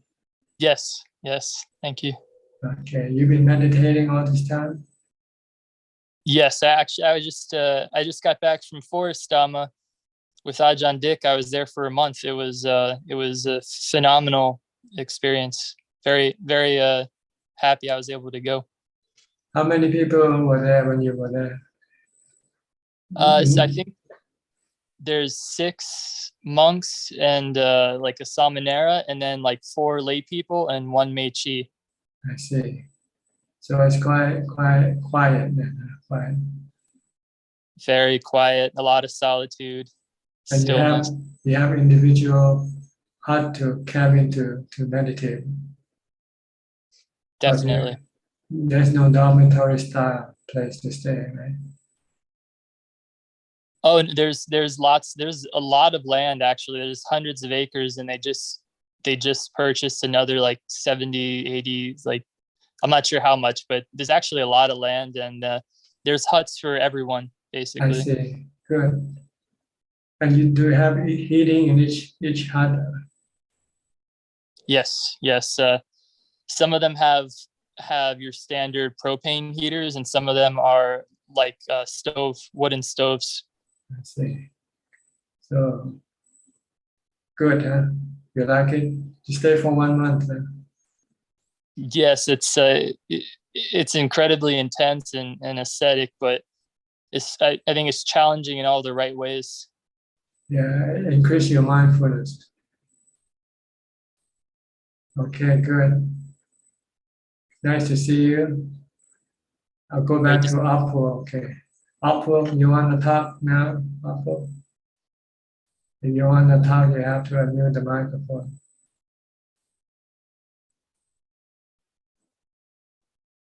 Okay, maybe not. We'll go to Joko. Joko from Indonesia. Namaskar, Ajaan. Yes, and I have 2 questions today. So when I learn meditation at first, I also learn about the meditation in daily life. So I do not know whether this means I bring the result of the practice during the sitting meditation to the daily life, or I can also be focused on doing my activities in my daily life. Is this also kind of practice meditation? Yes, you're doing mindfulness. You're developing mindfulness. For example, like when I join this meeting in this moment, like when there is a pause, when I listen to the meeting, I can also focus back to my breath. So is this also practice, Ajaan? Yes, as long as you are mindful of something, then you are practicing mindfulness. Yes. Thank you, Ajaan. And my second question is that several days ago, I don't know, I also learned that we cannot control what happened in our mind. So as a meditator, we just observe them as looking at the flowing water in the river. So anything comes to our mind, we just try to observe it without any reaction. But several days ago, when I see something that is part of my bad habit in the past, so probably I have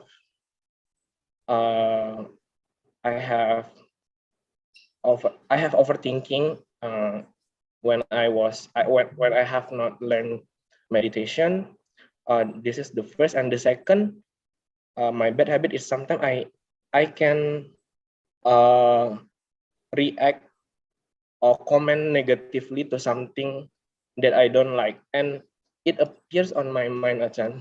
So I quite surprised because it has never happened after long time after I practice meditation, and I just think, is this because I do not practice oftenly this time? I know that it doesn't make me do bad karma, but I'm surprised that I react negatively and want to try to comment negatively to that event. It means your defilement is stronger than your mindfulness. Yes, yes. So you have to develop more mindfulness to resist your defilement.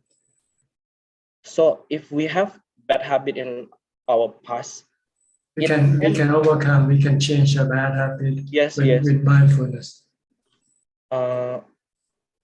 Beside mindfulness, Ajahn, when I know it is bad habit and it causes suffering, I try to not do tell it. myself that yes, that is not good, so don't do that again. Is this part of is this something called wisdom? Yes, mindfulness and wisdom. Yes, yes, but yes, I just surprised about why I do not mindful and just trying like I want to react negatively to comment on a negative words. When you're forgetful, then you're not mindful. When you're mindful, you're not forgetful. So you have to remind yourself not to be forgetful. Remind yourself to be mindful. So I have to practice more, Ajahn. Yes, more mindfulness. Keep reminding yourself you have to keep practicing more mindfulness than anything else. Okay. Yes, Ajahn. Okay. But I don't know, sometimes I'm just afraid if this reoccur and I just cannot control myself and just comment negative to someone. I don't know. I think I don't have to worry about that if I practice more. Well, you can do sometimes to punish yourself. See? If you're supposed not to do this and you do it, then you should punish yourself. Maybe stop eating for one day or something like that. So this is part of notice to me that because if you have to pay, then you become more alert. You'll be more careful next time. Yes. That's why they have ticket. The cops give you ticket to remind you not to do it, to break the law, right? Yeah. If you don't have to pay the ticket, then you keep breaking the law. Yes, yes. So when you have to pay the ticket, then you will be more mindful. You will remember, if I break the law, I will have to pay more again. Yes, so sometimes you have to give yourself ticket. Yeah. Okay. I noted that, Ajahn. Thank you. You're welcome. Okay, B. Ravi from Bangkok. Good evening, Thanajan. Wow, it's been a very long session today.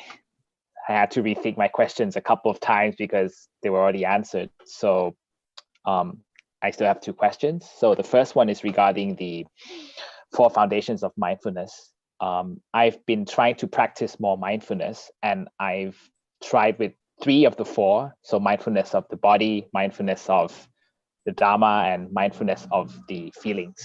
But I don't quite understand the 4th one, mindfulness of the mind. Could Thanajan please explain what is it about and how do I practice that? The emotion and the mind, the changing nature of the mind. Sometimes you're happy, sometimes you're sad, sometimes you're restless, sometimes you're calm. These are mindfulness of the mind. But in real practice, you don't focus on this object. You only focus on the body for developing mindfulness. The other objects are for when you want to develop wisdom. But for developing mindfulness to get to jhana, you just be mindful of your body movement. or when you sit, be mindful of your breath. But once you have jhana, you have equanimity, then you want to study the nature of the body, of the feeling, of the mind with the Dhamma that you have developed, which is mindfulness and wisdom. If you keep changing your object of mindfulness in order to, you won't get into jhana. Yeah. Feeling, body, contemplation, mind, the mind is not the object that you want to use as the object of your mindfulness. They are object of your contemplation, object of your wisdom.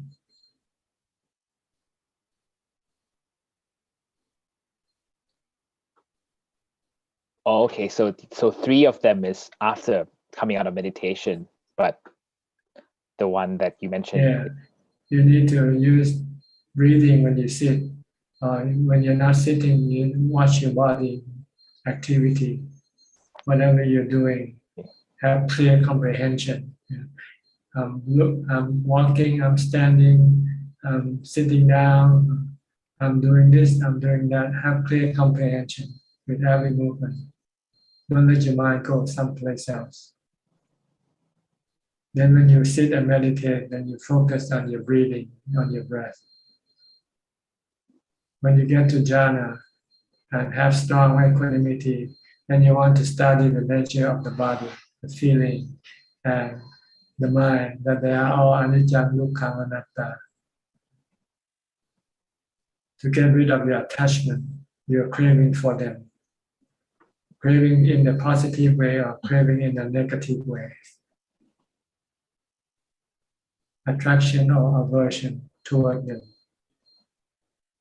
When you see them as anicca, dukkha, anatta, then you stop this attraction or aversion or attachment.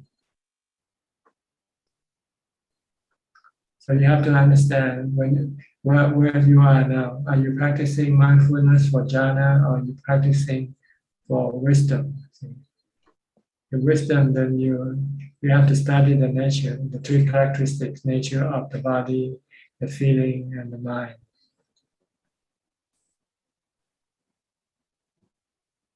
With the tool, the Dhamma that you develop. All right, so it comes in stages, basically.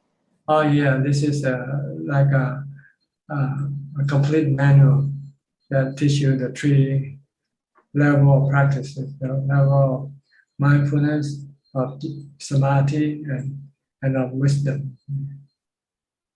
Or you can divide it to samadhi and mindfulness. Mindfulness for samadhi. Once you have samadhi, then you can then use samadhi to support your development of wisdom.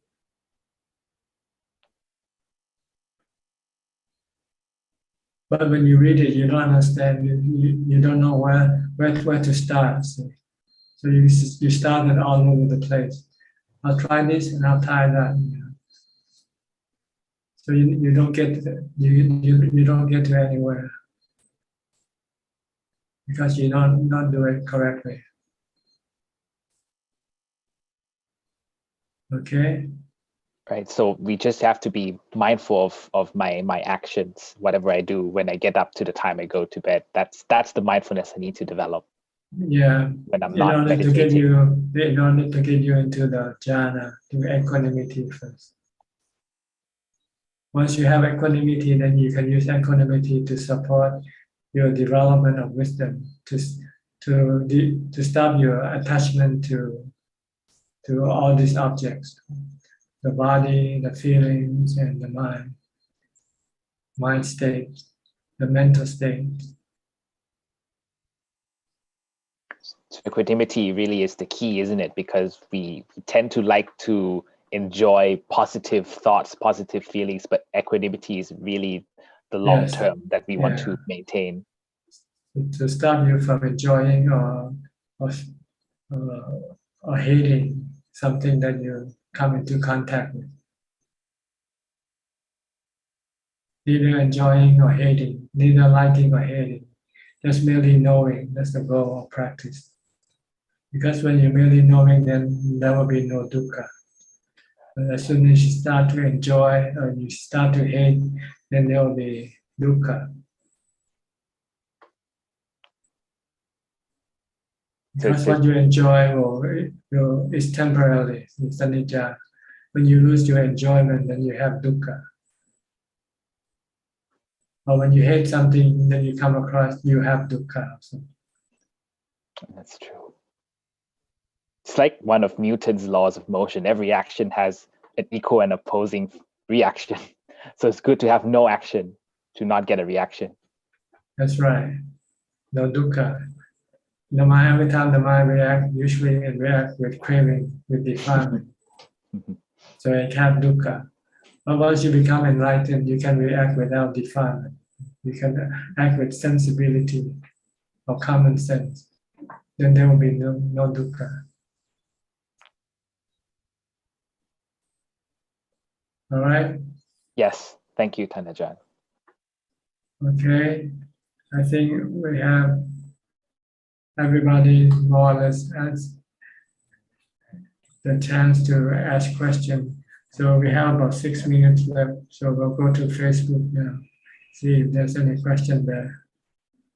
Yes, there are 3 questions from Facebook, Thanajan. First question from Ricardo. Thanajan, could you explain, please, what is Boran Dhammatana? How do people practice it? Thank you. Boran. Dhammatana. What is the word Boran? How do you spell it? B-O-R-A-N. This is what, a Pali word or a Thai word? I think it's a Thai word, and I found the meaning from the Google, and I will read it.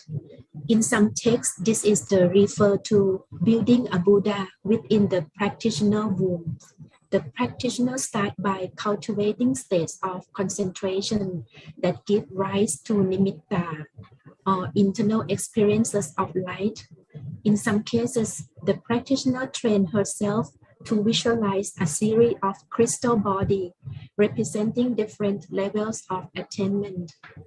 And this is the meaning of Boran Kammatthana from Google, Thanajan. I'm sorry, I don't know anything about it, so I cannot really answer this question. And next question from Yato. Namaste, Ajahn. When we are able to meditate calmly and feel happy, sometimes it also feels like empty. Is it jhana? And how do we know the jhana levels from first to fourth? Thank you. Well, you sometimes don't know when you meditate. Only after you finish meditation and you can then consult the text, the scripture, then you might find, oh, I was here before, I was here, so forth. But when you meditate, you don't know. You can only feel that you feel better and your mind becomes calmer and calmer until eventually it becomes still. When the mind becomes still, then you have reached the fourth jhana, still and have contentment. And last question from To Tang Peng. Dear Ajahn, is impermanent and emptiness the same? Thank you. No, emptiness means there's nothing. Impermanent means not constant. It's changing, impermanent, not permanent. That's all, Thanajan. Okay, we have about 3 more minutes left. Anybody in the room would like to ask some more questions? Please just raise your hand and mute your microphone if you want to. Okay. Sulan first, huh? Okay, Sulan. Thank you, Ajahn. Yeah, I just have a question. Does having upekkha means that one becomes clinical? No, you have contentment. You're still normal in other way. You act more sensibly, more with common sense, not with emotion.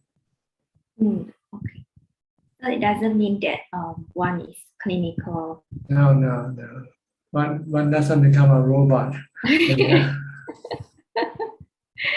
Okay. Yeah. You are full with compassion, full with metta, full with mudita also when you have upekkha. This four comes together when you get upekkha. You become more friendly, you become more compassionate, and you become more appreciative of other people's happiness. Oh, okay. Thank you so much, Ajahn. I Okay, think but you don't react emotionally with love, hate, or fear. Yeah, thank you. I thought that having upekkha means that It means no love, no greed, no hate, no fear, no delusion. Okay, yeah. Thank you. All right. Yeah. Next, B again. B. Yes, Ajahn, just a quick question in regards to the first precept. Is it considered breaking the precept if we harm someone, or it's exclusively just for killing? It can be considered partial harm, partial breaking of the precept. You don't want to harm or hurt anybody physically. If you kill, then you're 100% breaking the precept. But if you torture the person and the person is still alive, but you're still more or less breaking the first precept, but not completely maybe, because the person is still alive. But maybe it's worse than being killed, when you torture that person. What if it was in self-defense? Is it still considered breaking the precept?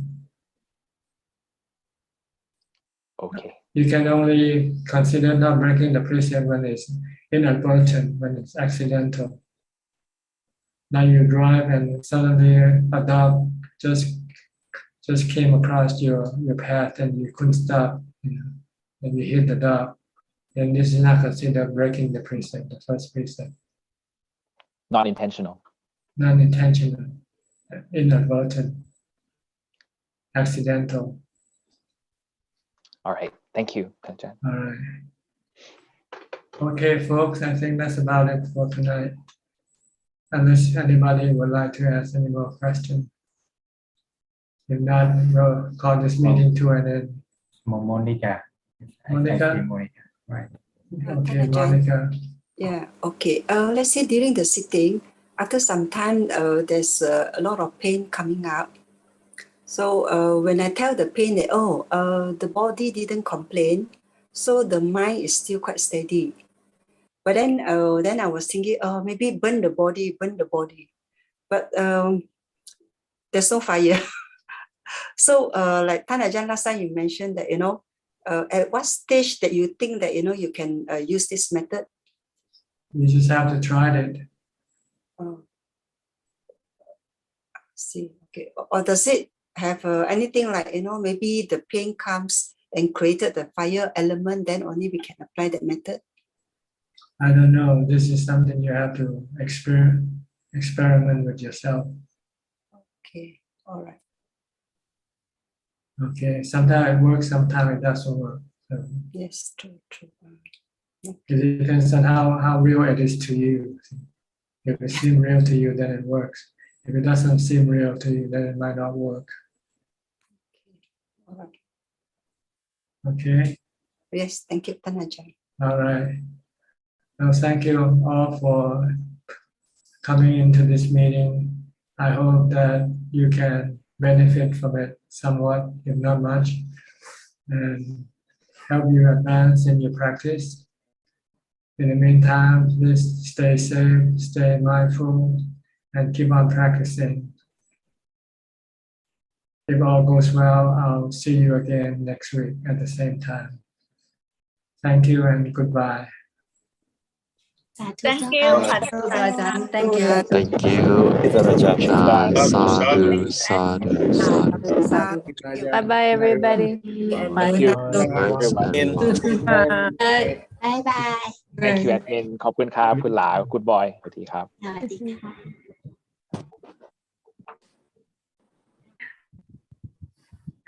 Thank you, admin. Yeah. Welcome. Bye bye.